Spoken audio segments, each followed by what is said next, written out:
Without any further ado, let's take a good long look at Gang Green, the New York Jets. All right, it's 4:30. Usually we do these on Friday, but it's a Thursday night game tonight, so here it is. Time for the Jets scouting report. We start with what they did last week, and that was survive. They survived a Calvin Ridley onslaught, beat the Titans 24-17. Braylon Allen, the youngest player in the league, emerged as a productive running back behind Breece Hall. The Jets' defense forced the Levis fumble. They also picked him off. This on consecutive drives in the first half. Still needed to score at the end of the game there. Rodgers, not super good. 18 for 30, 176 yards, 2 touchdown passes through the air. What'd you think of that win for the Jets last week? Good. Not great. I thought it would be more impressive.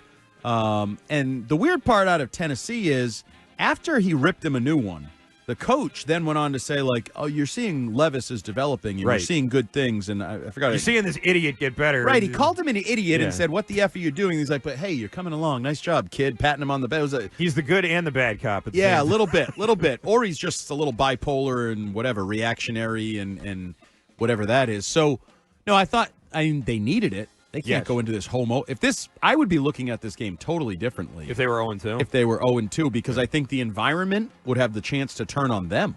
Whereas the environment, I think, has the chance to be a positive for them and a negative for the Patriots. Yeah, certainly could. I could see them turning on this team, though. You know, if Rodgers goes out and throws a couple picks, they could turn real fast. It's Jets fans, after all. Let's go to their offseason. The Jets' offseason is one that I sort of envy as a Patriots fan for a lot of reasons. They traded for Morgan Moses, who was a tackle in Baltimore. He's their starting right tackle right now. He's been good so far. They signed guard John Simpson, who was also a former Raven. They signed Javon Kinlaw, a defensive tackle from San Francisco, who's been kind of a disappointment out there. They also signed Mike Williams, the Chargers wide receiver, and Tyron Smith, the left tackle from Dallas. That right there, I mean, if the Patriots had done that, I'd have been very happy with this offseason. A left tackle, a right tackle, a wide receiver who's not great, but is certainly someone that's better than anything you have, and, a guard and a DT. Like, that would have been perfectly fine by me. And names. Yeah. Not all of them are going to live up to their name or their one-time hype, but they're people people you'd probably hope for some upside, change of scenery. Like Mike Williams coming off Achilles, ACL? Yeah, like something kept him out some last year, significant injury where you say, maybe by late in the year he's making plays again. So, no, that's a team that was already more talented than you, but I also think that was part of it. A team that has Super Bowl aspirations often adds veteran talent to try to put themselves over the top. Yeah, and that's exactly what they did. And those are all positions of need for you. And, whenever anyone says, hey, what were they supposed to do? Do what the Jets did, okay? The New York Jets. Not exactly some team that has always been great in these off seasons and always landed their people. Like, you could have tried to do at least 50% of that. I think we all would have been happy. They drafted a tackle, Olu Fashanu, who was 11th overall out of Penn State. He was the left tackle, and Caden Wallace was the right tackle. And now they're both playing. He's not going to play tonight. He's not going to start. But his teammate, who was a right tackle, is going to start. He's going to start for the Patriots tonight. So, yay. Also, Malachi Corey, wide receiver, 3rd round out of Western Kentucky. And the guy I was just talking about, Braylon Allen, who is a 4th-round running back out of Wisconsin and looked really good last week. Oh, yeah. He's made plays on the ground and through the air. And that has helped sort of supplement, whatever you want to call it, Breece Hall not being as good as I think some people would hope he'd be right out of the gates. So that's another potential weapon that's added to their offense. Yes. Let's go to some off-season drama for the Jets.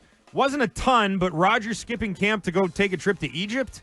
I mean, that made him look like an a-hole, and there was certainly a lot of talk, I'm sure, over in our friends at weei-fm, where had a field day with that one. Rodgers does bring drama sort of wherever he goes. There wasn't a ton of it last year because he got hurt in week 1. But will the juice be worth the squeeze with him this year? Yes. I think he's improving week to week from what I've seen from him. I think there's reason. He's not the same guy. Just like Gerard Mayo said, he's not going to run around and do those things. But he has an anticipation in the passing game and then an accuracy to throw to a spot. There was one this week where it was like a double move, and he just threw it up before the first move was made, never mind the second move kind of thing. And I think and Garrett Wilson, I think they're going to be, if not Manning, Harrison-esque by late in the year. I think you're going to see 2 elite talents at some point kind of really come together in concert with each other. Is this going to be his last year in New York? Will Rodgers re-up with them? No. Yeah. You think he will? He'll be well, I could see him if they I could won see him the Super Bowl retiring. retiring. I could see him retire no matter what. After If this it's year. disappointing, I don't know if he'll retire because I do think there's some competitor in him, even though he was seem almost the vice president of the United States. Ian. Yeah, not really. If he had decided to join the ticket of a guy that had no shot to win and cuts the head off whales, says you. I mean, to which I always ask, where's the head of a whale? Yeah, where's the head start and it's like all the like neck and the head, right, body. It's all one. Where would you put That's the a chainsaw? good question. I have no idea. Now maybe he knows more about whale bones than I do, and he knows exactly where to get the chainsaw out and start hacking. But he's learned through process of elimination more than you have. You know, like it's probably from the back of the skull to where the the spinal cord probably meets. Yeah, but where is that? I don't it's know. Obvious with us. Yeah. It's right here. Hey, man, I'm just trying to make this big blob that has a tail. It's like a head with a tail. Just an educated guess here. It's like Russia and Asia and the whole thing yesterday, where they blend together. You never know where it is. The whale's tail and the whale's head. Where's the middle? Speaking of the. Never mind. I was gonna bring up another topic, but this is not the time or the place for it. Okay, good. Now. Can only imagine what that would have been. no idea where the head of no the idea where started. he was going with that. I know we don't have a name, but we can get kicked off the show. What was the old like a chicken in every pot, a whale's head in every on every beach? That was his slogan, you think? That would have been a good slogan, I think. All right, that was the off-season drama, Aaron Rodgers and his normal stuff. And players to watch. We got a lot of players to watch, obviously, on the offensive and defensive side of the ball. Between Rodgers, Wilson, Hall, Allen, and on defense, Quinnen Williams, one of the best interior defensive linemen in the league. Mosley, who may not play tonight, but is someone that I think always gives the Patriots trouble, and Sauce Gardner, who's considered still one of the top corners in the league. Anybody else you're keeping your eye on? No, but I want to emphasize Quinnen Williams. Actually, yes, because I don't think you mentioned Will McDonald, their first-round pick from a year ago, pass rusher. He's got 3 sacks in 2 games. I think he's trying to pick up where some of the injured guys have left off. And Quinnen Williams hasn't been great. He could be due, especially against an offensive line that stinks right now, or has a bunch of backups and has the potential to really stink. I guess I'll wait till they stink tonight before I say it. All right, and we get to our last section here of the scouting report, and that is former Patriots on the Jets or former Jets on the Patriots. None. Really? Not one on either roster, which is very rare. Neither one of them have on their active roster right now a former Patriot on the Jets or a former Jet on the Patriots. So let's get our all-time played for the Jets and Patriots team.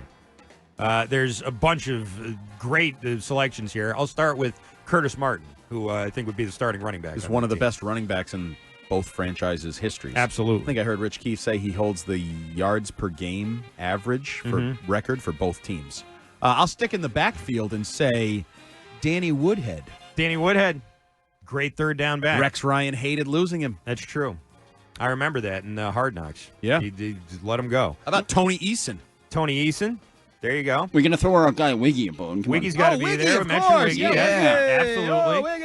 Ty Law Tuesdays. He was a New York Jet as well. Him and Darrelle Revis. That's a pretty good secondary right there. That is a pretty good secondary. I don't think it gets too much better than that. Not a good guy, but Dave Meggett played for both teams.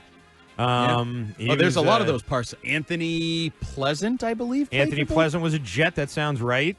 Yeah, Anthony Pleasant. He's on the list. Yep, that's one. A lot of those guys that were sort of Parcells, Belichick crossover. Damian Woody. Damian Woody. That's a good one. Stephen Ridley.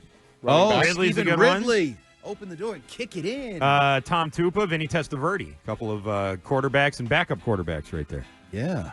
Kembrell Tompkins played for the Jets. Kembrell Tompkins! All right, we've officially fallen off and run out of actual names. Yep, those are the weeds. Jim Nance. That's Jim a real Nance. name. That's a real from name right like there. The 60s. Yes, it is. And then, of course, the great Earthwind Moreland is the one I'll end on. Yeah. Some good ones right there. All right, there you go. That is your scouting report and deep dive into the Gang Green, the New York Jets.